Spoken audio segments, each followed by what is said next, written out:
What's going on YouTube? Mike here with I Heart Knives, and in this video I'm going to be doing an axe sharpening with the Cold Steel Trail Boss. I have a Naniwa Chosera 400 and a Naniwa Chosera 2000.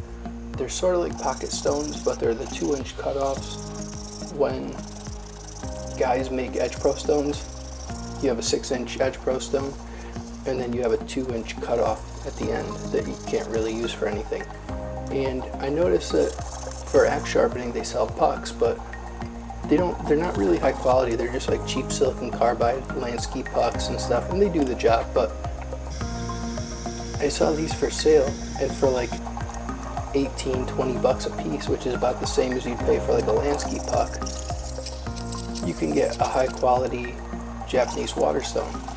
And you can use the edge pro stones, but I just figured that, you know, you kind of get more surface area with these just because they're, I mean, technically the surface area is probably about the same. It's 2x3, so you know, you have like 6 inches total of like surface area. But I thought that the shape, you'd kind of get more use out of it.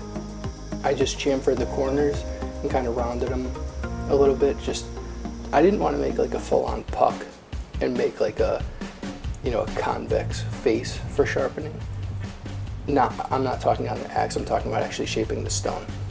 Because the landscape puck has like a convex face. It has like a really deep chamfer around it. But I wanted to keep it fairly flat. I don't know what I'll do in the future. This worked out well. Spoiler alert, obviously. We're gonna end up with a sharp axe at the end. But, you know, something to think about if you guys try it, if you wanted to convex them.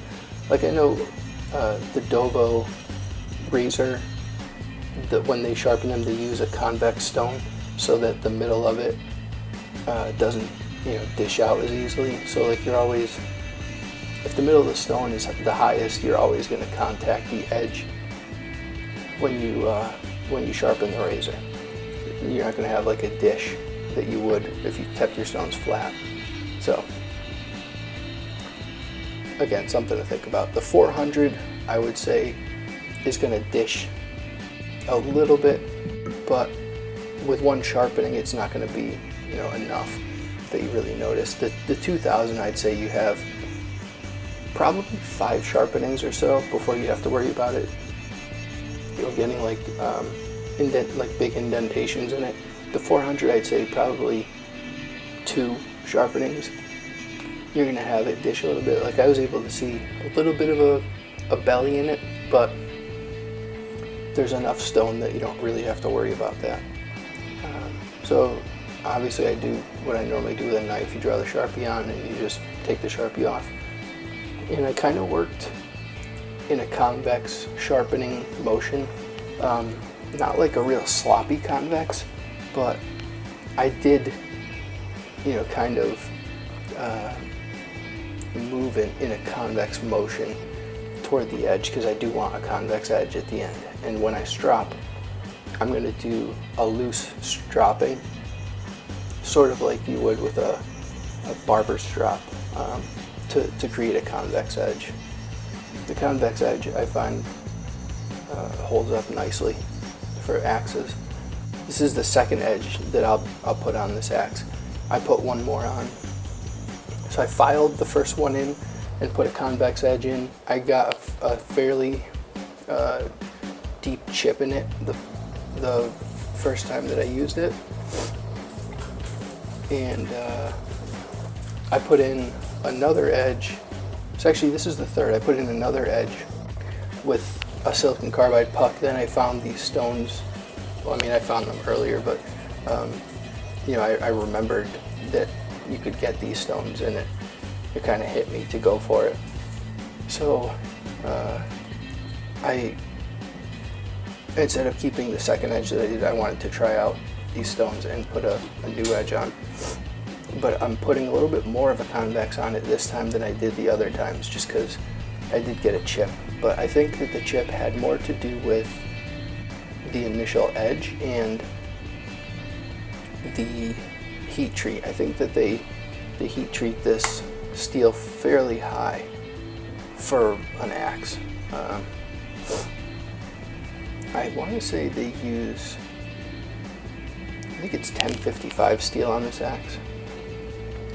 So there's not a ton of carbon in it, but enough that, I mean, it takes a fairly keen edge, and it held up really nicely. I mean, the first time I used it, my brother and I beat the piss out of it. Like, I even had a ground strike with it, and it held up really well. So I'm not going to be doing like any, you know, use video on it right now, just because the weather is kind of unpredictable, and there's just like, we don't really have anything to cut right now. I just took like I just cut up some brush and stuff with it in the back, and then we went to my parents' house and we got our kids together, and me and him went out and back and took his axe, and I took this, and we just kind of, you know, fucked around, and it was fun to play with. There's something childlike that you get from it. You know how fun it is. It's kind of like using knives. You get like this this joy that it's hard to explain, but there's something, I think, primitive in us with it. And axes, I find that I get the same joy from.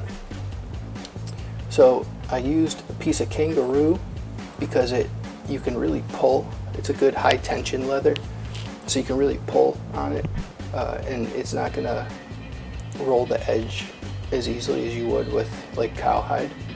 And I used 16 Micron CBN Emulsion, and then I used Ken Schwartz 8 Micron CBN Emulsion on kangaroo for the finer one, and that's what I finished at, was 8 Micron.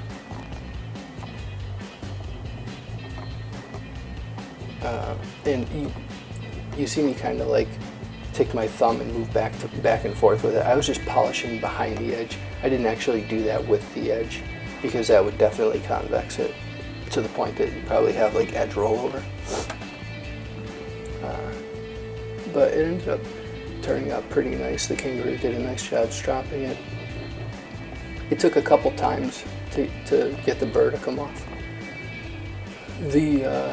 The other thing you can do is, if you want, you can drag it through a piece of like soft pine on the end grain to pull it off.